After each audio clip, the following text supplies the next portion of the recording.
శ్రీమాత్రి నమః. అందరికి నమస్కారం అండి. మనకు ఈ శరీరము ఒక ఉపాధి అండి.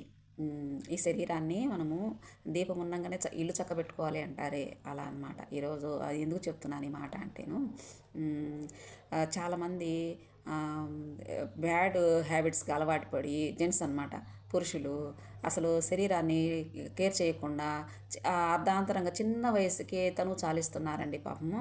అసలు అవి వింటూ ఉంటే బాధాకరంగా అనిపిస్తుంది. ఎంత చిన్న వయసుకు అంటే 30 ఇయర్స్ 35కు పిల్లలు పెళ్ళైపోయి పిల్లలు ఉంటారు వాళ్ళకి. కానీ వాళ్ళ పరిస్థితి ఏంటండి?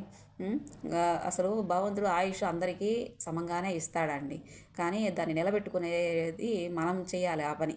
మనకు అంత స్వాతంత్రము భగవంతుడు మనకి ఇచ్చాడనమాట. సరే, ఈ విషయంగా సరే పక్కన పెడితే మనం దీని గురించి ఇంకొక మాట చెప్తాను. ఇప్పుడు కొంతమంది నాకు అలా నేను ఏమనుకుంటే అవి జరిగిపోయినాయి అని అంటూ ఉంటుంటారు. కానీ ఎక్కడి నుంచి జరిగింది? నువ్వు అనుకోగానే ఇంకొకరు వచ్చి ఎవరో వచ్చి నీకు ఒక వస్తువు ఇస్తారు. కానీ నువ్వు మనసులో అనుకోగానే ఎదుటి వ్యక్తి ఎలా ఇస్తున్నాడు అనేది కొంచెం ఆలోచిస్తే మనకు అర్థమవుతాడు. ఒక సూక్ష్మమైన పాయింట్ ఏంటి అంటే, యూనివర్సల్గా మనము ఈ శరీరంలో ఉన్నామని మనం ఒక భ్రాంతితో ఉన్నాం. కానీ ఇదంతా తీసేస్తే, ఈ దేహాలు ఇవన్నీ తీసేస్తే ఉన్నది ఒక్కటేనండి, ఆ పరమాత్మ, ఆ అఖండ ఆత్మ ఇలా ఉంది అనమాట. భూమి అనే కాదు, యూనివర్సల్గా మొత్తం అనమాట. విశ్వం అంతా కూడా మనం చూసేది ఒక పావు భాగం అంట, మిగతా 30 భాగము ఆయనలోనే ఉందంట.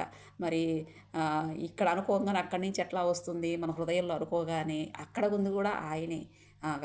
ఆ రూపం తీసుకొని మనకు అలా ఇస్తున్నారు మనకి. అది అర్థమైతే గినా బాగుంటుందండి. మనం కానీ అలా కోరుకోకూడదు. కానీ ఇచ్చినందుకు సంతృప్తి పడాలి, భగవంతునికి థ్యాంక్స్ చెప్పాలి. నేనైతే ప్రతి నిమిషం చెప్తానండి. నాకు ఏదన్నా జరిగినా కూడా భగవంతుడికి ముందు థ్యాంక్స్ చెప్తాను. స్వామి థ్యాంక్స్ అని చెప్తాను, అమ్మ థ్యాంక్స్ అంటాను. కానీ నా బెస్ట్ ఫ్రెండ్ ఏంటంటే అమ్మవారే. మనసులో అమ్మ అమ్మ అమ్మనే, మా భవానీ భవానీ అనే మాట్లాడుకుంటాను. చెప్పాలంటే నాకు ఏ సమస్య వచ్చినా కూడా అమ్మతోనే ముచ్చటిస్తానండి. లోపల భవానీ మా మా మా మాత మాత అంటుంటానమాట. నాకు ఏదైనా కానీ మాట్లాడుకోవడం లోపల అలవాటండి. కానీ దానివల్ల ఏంటంటే మనం ఒక రిలాక్సేషన్ పొందుతామండి.